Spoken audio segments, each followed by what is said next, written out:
I wish you all a wholehearted welcome.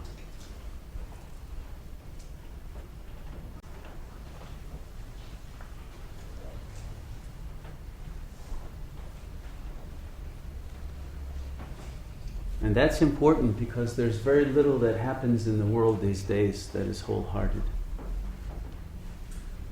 In fact, many of you may not be sitting here wholeheartedly. You may be ambivalent about having come here, if you were very truthful with yourself. And that includes people who've been coming for 5 or 6 years. There may still be a fragment of doubt or distrust or fear of opening up, of letting go, of finding that within yourself which is beyond your own known ego. The fear of letting go of those beloved defense mechanisms that cause all your suffering. So I would, if I were a wagering man, wager that most of us sitting here are ambivalent. If not about being in this gathering tonight, and about the spiritual journey itself. Because it is a journey into the unknown. And there are so many false ideas about this journey. Some which we've conjured up ourselves, some which our pseudo-friends have told us. Beware of spiritual groups, beware of cults and sects and gurus and teachers and all of that. And with good reason, mind you. And beware of losing yourself. Beware of the depths of your own consciousness that you haven't entered, that you could drown in those depths. And that too is actually wise counsel. And that's why we have to be very discerning of the place that we come and the nature of the vibrational energy that we feel. Is it that of true love? Are we hearing true wisdom? Are we hearing and being led inward? Or are we being told new cuentos, new stories about how it's supposed to be? Because there's a big difference between a religious path and a spiritual path. And here our path is not to give you new cuentos to chew on, new myths and fairy tales, but to have you dissolve all the cuentos that you tell yourself already. The ego's stories that always end with the same punchline of its own suffering, its own devastation. And it's to end that suffering, the repetitive wheel of unlove, of fear, of hatred, of anger, of lostness that the ego is in, that it will maybe defend against knowing, but that it is still caught in. The nostalgia for some lost past happiness, and the vain hope that one will find happiness through some outer gain, whether it be monetary or romantic or some other signifier of completeness. Because those of you who have been around that block a few times already know that it leads nowhere except back to that state of emptiness, of lack, of longing. And it's only when we begin the journey inward to find that which is within us, but not the ego self, but that larger consciousness that contains, encompasses, holds us, that is free from the suffering, untouched by the egoic belief systems and language itself, that we can only touch in silence when we put the ego down for a minute, if we can manage to put it down for a whole minute, and dive into the silence. That's where we find the salvation of our being. That's where we put out the fire of suffering and we are healed by the waters of life again. But the world is going too fast now to give us the time to sit and meditate. Or we make excuses that it is, at any rate.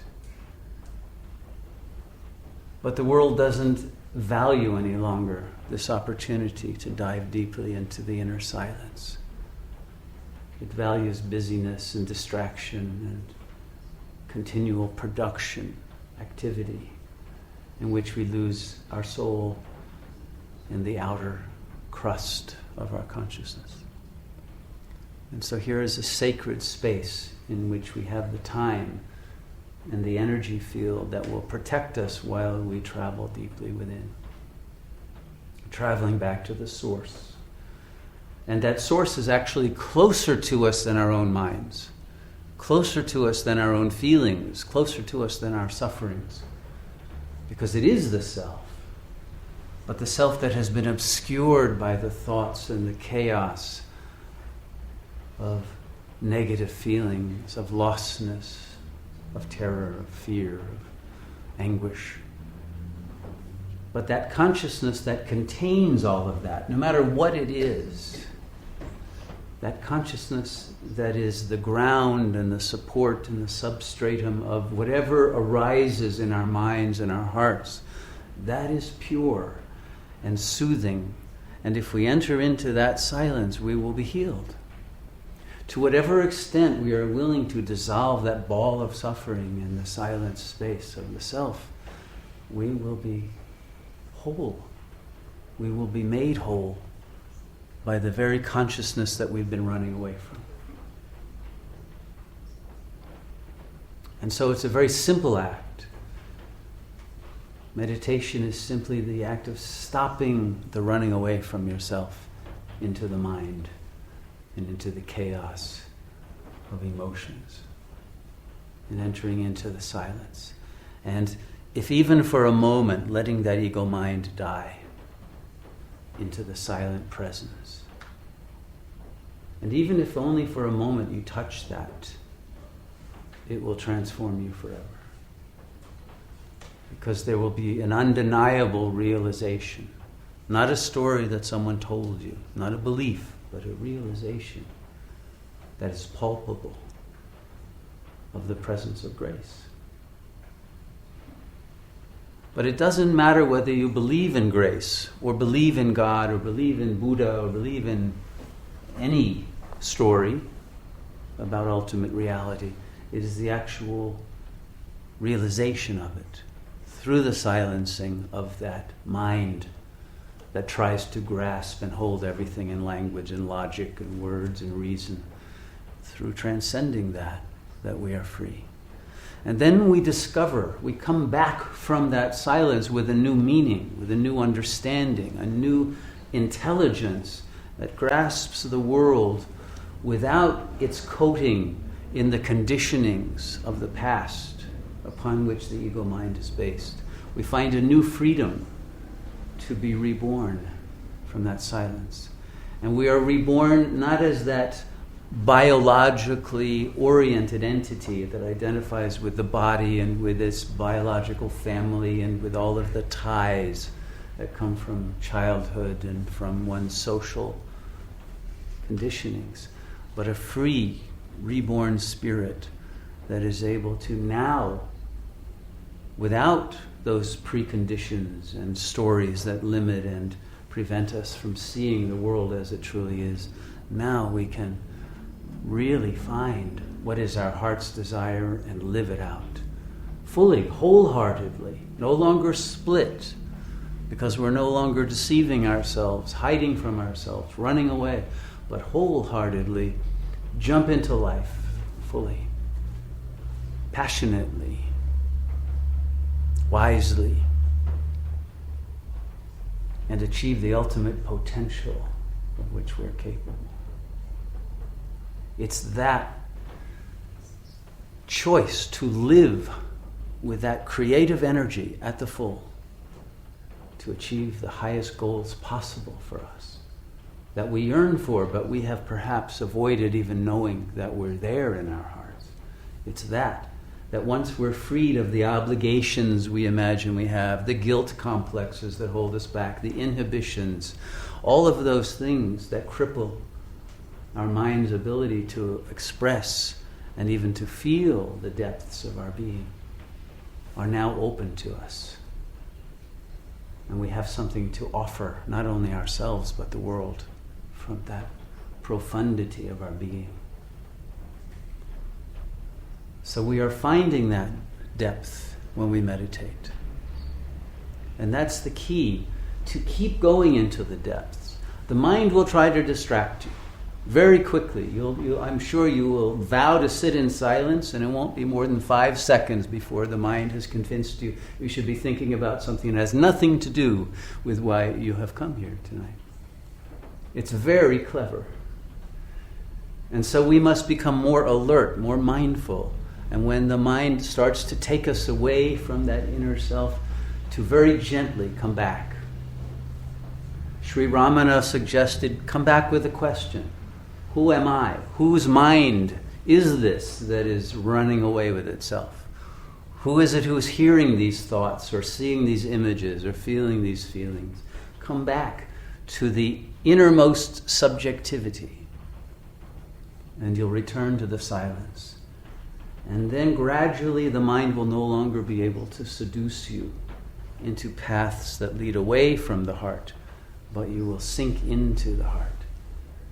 And you'll find the soothing love and the silence, the peace that heals the soul forever. And you'll come to understand the meaning of all your suffering and of why whatever happened that torments you had to happen, and you'll be able to let go of the past and finally live in the present. And you'll find that that present is an eternal present. A presence without limit. A presence without blinders. A presence in which your own generosity of spirit is now open, both to receive and to give that which has the highest meaning and value in life, which is love. So I hope your heart's open to receiving this great treasure that has already been placed in your heart. It's already there. All you have to do is go within, find it, let it come and fill the space of your consciousness and dissolve the mind of suffering into the greater mind of bliss. That is your birthright. So let's give ourselves that gift tonight.